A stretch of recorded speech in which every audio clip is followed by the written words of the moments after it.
वालेकुम, कैसे हैं आप सब लोग। Hope so that you all are safe and sound. Welcome to my channel change world with hard work. आज की video is all about political science.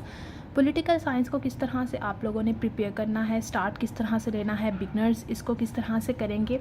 More than that हमने पॉलिटिकल साइंस के पास्ट पेपर का analysis करेंगे। इसके अलावा हम देखेंगे कि हमने फ़िलोसोफर्स को किस तरह से लेकर चलना है। पॉलिटिकल साइंस के 2 पेपर्स होते हैं, पेपर 1 पेपर 2।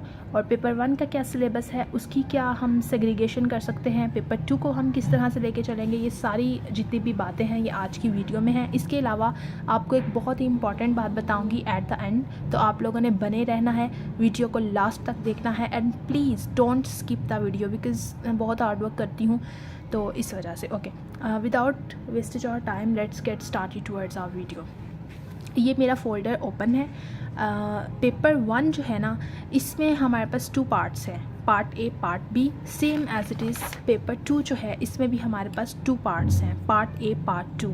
लेकिन पार्ट ए पार्ट बी, लेकिन डिफरेंस ये आ जाएगा हमारे पास कि जो हमारा पॉलिटिकल साइंस का पेपर 1 है उसमें क्वेश्चन कितने अटैम्प्ट करने हैं, पेपर 2 में कितने अटैम्प्ट करने हैं, इसमें थोड़ी सी हमारी जो है वो थोड़ा सा डिफरेंशिएशन आ जाएगी। तो हम सबसे पहले देख लेते हैं कि हमने पॉलिटिकल साइंस के पेपर ए को किस तरह से लेके चलना है।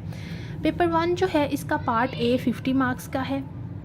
पार्ट ए जो है वो 50 मार्क्स का है। 10 मार्क्स के आपके क्वेश्चंस जो हैं वो एमसीक्यूज़ के आएंगे और 40 मार्क्स के आपके जो हैं वो लॉन्ग क्वेश्चंस आएंगे, जिसमें 2 क्वेश्चन आपने ऑप्ट करने हैं 20 मार्क्स के। अब यहाँ पर जो है सबसे पहले हम देख लेते हैं western philosophers and Muslim political philosophers. Western philosophers जो हैं उनमें से हमने कितने फ़िलोसोफर्स करने हैं, मुस्लिम में से कौन से इंपॉर्टेंट है ये भी मैं आप लोगों को बता देती हूँ। आप लोगों के लिए मैंने लिख दिए हैं पॉलिटिकल साइंस में जो वेस्टर्न फ़िलोसोफर्स हैं उसमें मैंने कौन से किए थे, मैं भी आपको वो भी जो है वो आपके सामने हैं। प्लेटो है, अरिस्टोटल है, मैकियावेली है, मॉन्टेस्क्यू, हॉब्स, लॉक। ये जो तीनों हमारे पास आ रहे हैं ना ऑथर्स, इन तीनों को हमने एक साथ करना है क्योंकि इनकी थ्योरी जो है ना वो आपस में जुड़ी हुई है, लिंकअप है। उसके बाद रिसव है, हीगल है, मार्क्स है, फुकियाहामा, डेरिडा, माओ, लेनिन। मैंने टोटल जो है वो 12 to 13 जिसे कहते हैं वेस्टर्न फ़िलोसोफर्स किए थे और बाकी जो है वो मैंने नहीं किए थे, और इन्हीं में से जो है वो बेसिकली पेपर भी आता होता है। उसके बाद हम मुस्लिम पॉलिटिकल थॉट की बात कर लेंगे कि आपने मुस्लिम फ़िलोसोफर्स जो है वो कौन कौन से करने हैं। मुस्लिम फ़िलोसोफर्स में सबसे पहले हमारे पास इंपॉर्टेंट फ़िलोसोफर है अल-फ़ाराबी है, अल-मवारदी है, इमाम गज़ाली है, शाह वलीउल्लाह है, इब्न खल्दून है, अल्लामा मोहम्मद इकबाल है। ठीक है, ये देख लें। यहाँ पर जो है वो मैंने मार्किंग की हुई है, लेकिन बहुत ही ज़्यादा जो है वो मिस क्रिएट है, इस वजह से मैं आप लोगों के साथ इसे शेयर नहीं कर रही थी, बट आप लोग एक दफ़ा देख लें। और ये जो पॉलिटिकल साइंस के मैंने फ़िलोसफर्स लिखे हैं ये मोस्ट इम्पॉर्टेंट फ़िलोसफर्स हैं लास्ट 20 to 30 ईयर्स में। इसमें से ही जो है वो पूछते हैं, इनकी ही वो थ्योरी पूछते हैं।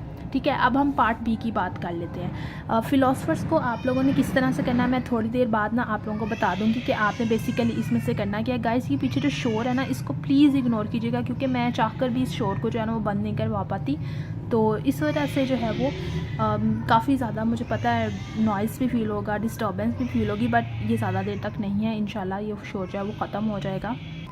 अब हमारे पास पार्ट बी आ जाता है। पार्ट बी में जो है वो बेसिकली हमने स्टेट को लेकर चलना है पॉलिटिकल वे से। ठीक है, पहले हमने सारे फिलोसफर्स पढ़े, अब हम स्टेट सिस्टम को देख लेते हैं। यहाँ पे हमने बेसिकली देखना है कि हमारी जो नेशन स्टेट सिस्टम है ना उसकी एमर्जेंस किस तरह से हुई है। लाइक हमने उसका ओरिजिन यानी उसका स्टार्टअप कहाँ से हुआ था, उसका बैकग्राउंड क्या था, उसके बाद से अब तक जो प्रेजेंट स्टेट है ना हमने उसको देखना है, और इसके अलावा हमने मुस्लिम उम्मा की स्टेट को भी देखना है।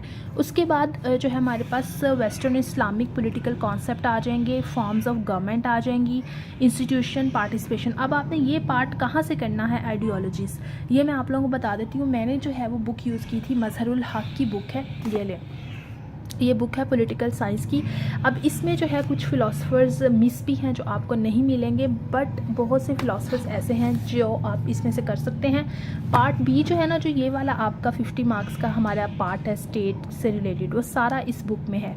पार्ट ए जो है वेस्टर्न पॉलिटिकल थॉट, उसमें आपको प्लेटो मिलेगा, हॉब्स, लॉक, रसल, इनकी थ्योरी मिल जाएगी। बाकी जो है वो आप लोग इंटरनेट से सर्च करके कर सकते हैं। ठीक है। उसके बाद जो है वो पार्ट बी में आपको सारा ही बेसिकली इसमें से मिल जाएगा। आप पॉलिटिकल आइडियोलॉजीज़ में भी इसमें से ना मिले तो वो ऐसा कीजिएगा, आप लोग ना इंटरनेट के थ्रू कर लीजिएगा और वो भी स्केच एक बना लीजिएगा कि एक हमारे पास आ जाती है ना, जिस तरह डेमोक्रेटिक जो हमारी स्टेट है वो कैसे है, डिक्टेटरशिप वाली कैसे है। मैं ये आपको ओपन करके अपनी बुक दिखा देती हूँ। ये देखें, ये तो थेरीज़ थी PMS के अंदर। ये है हमारे पास अल-गज़ाली वाली, ये जो मुस्लिम पॉलिटिकल थॉट है ना, ये वो है। इसके पीछे आती है हमारे पास नेशन स्टेट, ये सारी नेशन स्टेट का पार्ट है, ये प्लेटो है। उसके बाद ये हमारे पास इसके अंदर ही जो है वो मॉन्टेस्क्यू, हॉब्स, लॉक आ जाते हैं। ये सारा जितना भी है ना फेडरेशन यूनियन, मतलब जितनी भी पार्ट भी है ना 50 मार्क्स का, वो इधर से इजीली कवर हो जाता है। अगर आप इसके अलावा कोई बुक यूज़ करना चाहते हैं तो वो आपकी अपनी मर्ज़ी है, आप लोग कर सकते हैं। बट मैंने एक ये यूज़ की थी, एक और है बुक, वो भी मैं आपको बताती हूँ। पार्ट बी के लिए, पेपर बी के लिए मैंने यूज़ की थी। बात आ जाती है कि यार हम जो है हम इस ये जो हमने थेरीज़ हैं ये हमने करनी कैसे हैं, इनमें से हमने बेसिकली करना क्या है।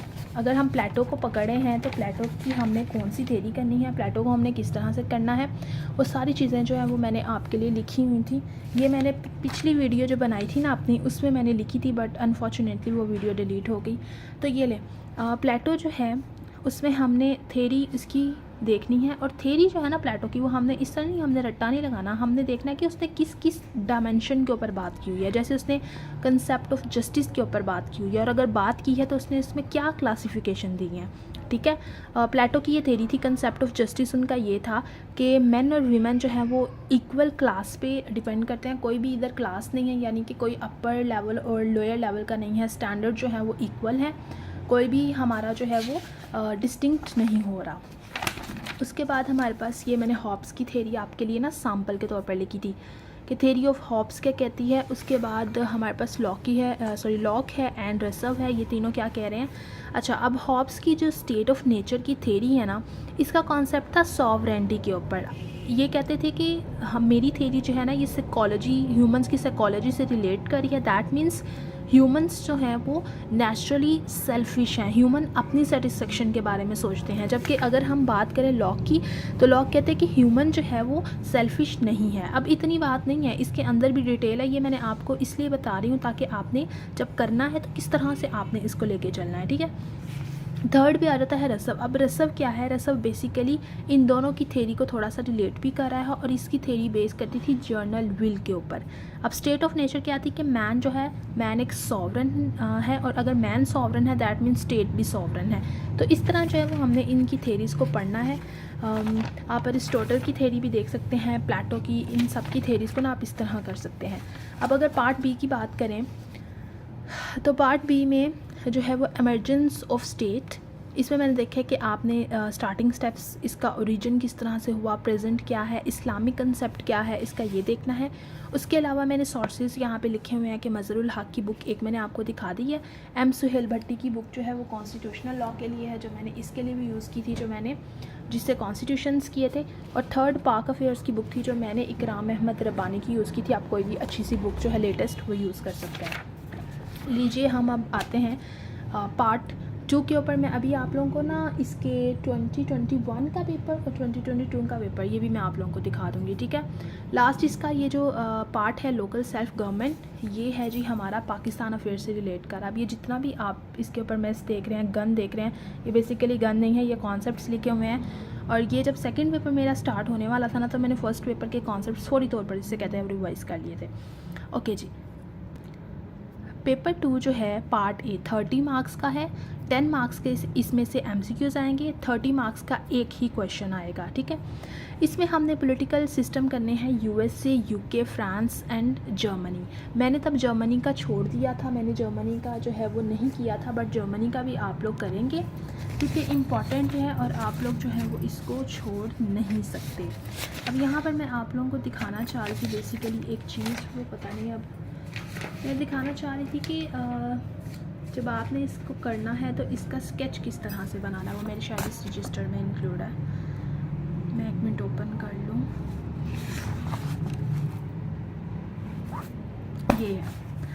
UK, USA, France, Germany. मेरा जो पेज था ना, जो मैंने तब रिवाइज़ किया था और जब बनाया था, वो गुम हो गया क्योंकि नोट्स जो हैं वो मेरे गुम भी हो जाते हैं, मुझे समझ नहीं आती, तो इस वजह से।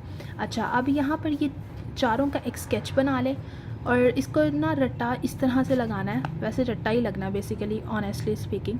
तो रट्टा क्या लगाना है कि यूके का सिस्टम क्या है, उसका स्ट्रक्चर क्या है, उसके चेक एंड बैलेंस सिस्टम क्या है, इलेक्टोरेट सिस्टम क्या है, यानी प्रेसिडेंट उधर किस तरह से इलेक्टोरेट होता है, सेम एज इज़ यूएस का, फ्रांस का, जर्मनी का। मैं बड़े मज़े की यहाँ पे बात बताऊँ कि यहाँ पर जो है मैंने ये देखें, ये था मेरा सेकंड पेपर था ना, पेपर बी स्टार्ट होने से पहले पहले मैंने एक दफ़ा जो है ना वो ये गन मारा हुआ है कि फटाफट मुझे रिवाइज़ हो जाए कि हाँ भाई ये चीज़ है। और ये पाकिस्तान के 3 कॉन्स्टिट्यूशन से जिनको मैंने ऐसे ही नरेट करके लिखा हुआ है। बताने का पर्पज़ ये है कि हर चीज़ जो है वो आप लोगों ने रट्टा ज़्यादा नहीं लगाना, एनालिटिकली सोचना। अभी मैं जब आप लोगों के सामने पेपर रखूँगी ना, फिर आप लोगों को पता चलेगा कि हमारे जो क्वेश्चंस आते हैं ना वो एनालिटिकली आते हैं, क्रिटिकल आते हैं। उसके बाद जी हमारे पास पोर्शन है ग्लोबल एंड रीजनल इंटीग्रेशन का। इसमें से एक क्वेश्चन आ जाएगा, इसमें से आ जाएगा, आपको एक क्वेश्चन करना होगा। पार्ट बी भी आते हैं, तो पार्ट बी में हमारे पास जो है वो 10 मार्क्स के एमसीक्यूज़ होंगे और 60 मार्क्स के हमारे पास 3 क्वेश्चंस होंगे। इसमें से हमने 3 सवाल करने हैं। पहले हम कंपैरेटिव एंड एनालिटिकल स्टडी पे आ जाते हैं। Turkey, Iran, Malaysia, India, China, आपने सबके जो है वो कॉन्स्टिट्यूशन करने हैं, कोई भी नहीं छोड़ना। मैंने मलेशिया का छोड़ा था और आई थिंक मलेशिया का ही आ गया था, लेकिन छोड़ने का मतलब ये कि मुझे पता था कि इसकी क्या इसका स्ट्रक्चर है। ये नहीं कि मैंने बिल्कुल इसको जो है वो सीरियस ही नहीं पढ़ा, ऐसा नहीं था। उसके बाद जनाब ये जो है political movements in India and government politics in Pakistan, ये सारा पार्ट जो है ये पाकिस्तान अफेयर से रिलेट कर रहा है। बहुत ही हमें यहाँ पे एज मिला है कि पाकिस्तान अफेयर से रिलेटेड ये सारा पार्ट है।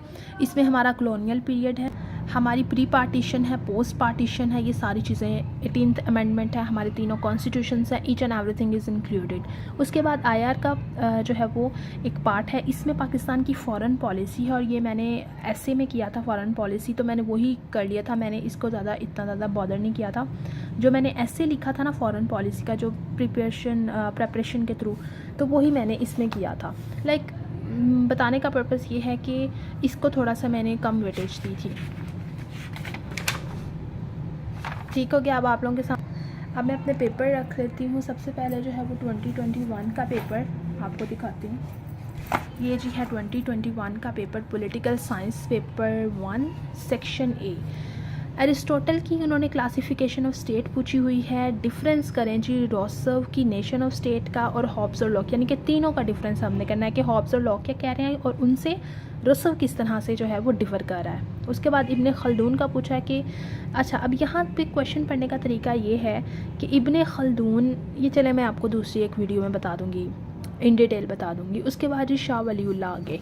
उसके बाद हमारे पास सेक्शन बी में मैंने जो है वो पार्लियामेंट्री सिस्टम, ये पाकिस्तान का जो है वो ये वाला क्वेश्चन मैंने ऑप्ट किया था। और कैपिटलिज़म से जो आया था ना कि कैपिटलिज़म क्या चीज़ है और इसकी डेमोक्रेसी से क्या रिलेशन है, मैंने ये वाला क्वेश्चन ऑप्ट किया था। उसके बाद हमारे पास पेपर बी आ गया है। पेपर बी में हमारे पास जो है वो लोकल गवर्नमेंट और चेक एंड बैलेंस आया था हमारे पास यूएस पॉलिटिकल सिस्टम का। ये मैंने नहीं किया था यूके का, क्योंकि मुझे लग रहा था कि मैं इसको ठीक तरीके से एलैबोरेट नहीं कर पाऊँगी, जबकि यूएस का मैंने कर लिया था। उसके बाद जी सेक्शन बी में मैंने किए थे तीनों इश्यूज़ किए थे मैंने, जो हमें कॉन्स्टिट्यूशन मेकिंग में आए। उसके बाद ऑब्स्टेकल क्या है कंटेम्प्रेरी पाकिस्तान का, क्या है नेशनल इंटीग्रेशन है, पाकिस्तान की फॉरेन पॉलिसी के डिटर्मिनेंट्स क्या है, ये वाला क्वेश्चन ऑप्ट किया था। और अब मैं आपको दिखा देती हूँ कि मैंने बेसिकली पार्ट जो मेरी अटैम्प्ट 1 थी उसमें मेरे मार्क्स आए थे 113 और जो अटैम्प्ट 2 थी उसमें से मेरे मार्क्स आए थे 125। तो इस तरह मेरे 2 अटैम्प्ट्स के मार्क्स बने थे। यानी कि बताने का पर्पज़ ये है कि पॉलिटिकल साइंस, हालांकि मेरा बैकग्राउंड पॉलिटिकल साइंस का नहीं है, मेरा बैकग्राउंड बिज़नेस एडमिनिस्ट्रेशन का है, बट इसके बावजूद जो मेरे मार्क्स हैं वो अल्हम्दुलिल्लाह अच्छे आए थे और इसमें आप मार्क्स अच्छे गेन कर सकते हो। अच्छा, अब ये है 2022 की अटैम्प्ट और इसमें जो है वो मैंने क्वेश्चन ऑप्ट किया था प्लेटो का, कंसेप्ट ऑफ जस्टिस, और अल-फराबी, अल-मवारदी, शाह वलीउल्लाह, इनका जो है कंपैरिजन किया था। उसके बाद उन्होंने हॉब्स का पूछा हुआ है कि क्या कॉन्सेप्ट है राइट टू रेवोल्यूशन, और उसके बाद उन्होंने जो है वो मार्क्स के व्यूज़ पूछे हुए हैं स्टेट ऑन रिलीजन पे, वो मैंने नहीं किया था। अब जी सेक्शन बी में उन्होंने हमसे पूछा है ऐसे क्या लिखना है आपने, इसके ऊपर यानी कि एक डिस्कशन करें, और इसके बाद उन्होंने ये 2 आइडियोलॉजीज़ पूछी हुई हैं। रही बात पार्ट बी की पॉलिटिकल साइंस की, तो मैंने यूरोपियन यूनियन से रिलेटेड जो पॉलिटिकल इकोनॉमिक इंटीग्रेशन हुई थी ना, उसकी बेसिकली उस पर डिस्कशन की थी, और डेमोक्रेटिक पीस से वो किस तरह से रिलेट कर रही है। उसके बाद रशिया यूक्रेन वॉर जो है वो मैंने नहीं किया था, क्योंकि मुझे इसके ऊपर प्रॉपर तरीके से मुझे नहीं लग रहा था कि मैं एलैबोरेट कर पाऊँगी, मेरा 20 मार्क्स का क्वेश्चन या मटीरियल इस पर बन पाएगा। सेक्शन बी में मैंने पाकिस्तान की फ़ॉरेन पॉलिसी के डिटर्मिनेंट्स किए थे, और पाकिस्तान फिर नेक्स्ट भी उन्होंने क्वेश्चन पूछा हुआ, यानी सिर्फ ये नहीं कि उन्होंने डिटर्मिनेंट्स पूछा हुआ, उन्होंने 2 पार्ट्स हैं क्वेश्चन के, ठीक है। तो पाकिस्तान की फ़ॉरेन पॉलिसी को बनाने में हमारे पास जो है इंडिपेंडेंट फ़ॉरेन पॉलिसी बनाने में कौन से चैलेंजेस हमें आ रहे हैं जो प्रेजेंट हैं, और ये हमारी नेशनल कैपेसिटी पे किस तरह से इम्पैक्ट कर रहे हैं, ये वाला क्वेश्चन किया था। उसके बाद जो है वो उन्होंने कहा था कौन से ऐसे हालात हैं जिसमें एक डेमोक्रेटिक कंट्री जो है वो मिलिट्री के मतलब जिसमें मार्शल लॉ लग जाता है, या फिर डिक्टेटरशिप या फिर टोटलियन रूल के अंडर आ सकती है। इसको एक केस स्टडी से रिलेट करो, यानी कि केस स्टडी इसके ऊपर लिखो। तो मैंने वो पढ़ा हुआ था अल जज़ीरा से, तो मैंने उसके साथ इसको रिलेट कर दिया।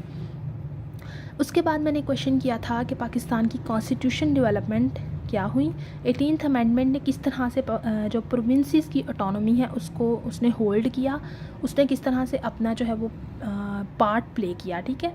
तो ये चीज़ें जो हैं ये मैंने आप लोगों के सामने पेपर रख दिया। सोर्सेज मैंने आप लोगों को बता दी हैं, 2 बुक्स हैं। एक जी है हमारे पास वर्ड कॉन्स्टिट्यूशन की बुक, इसमें से मैंने कॉन्स्टिट्यूशंस भी किए थे, और ये मेरी कॉन्स्टिट्यूशनल लॉ की बुक थी, तो उसमें जब मैंने कॉन्स्टिट्यूशंस वगैरह किए तो ये मेरा कवर हो गया। इसको लेना वैसे इतना ज़रूरी नहीं है, क्योंकि बहुत इन डेप्थ बुक है, इसके लिए बहुत टाइम रिक्वायर्ड है, लेकिन अगर आप लेना चाहें तो ले लें। एम सुहेल भट्टी और SL कीले की बुक है। सेकंड बुक है जी पोल साइंस के मजरूल हक की, ये भी मैंने आप लोगों को बता दी।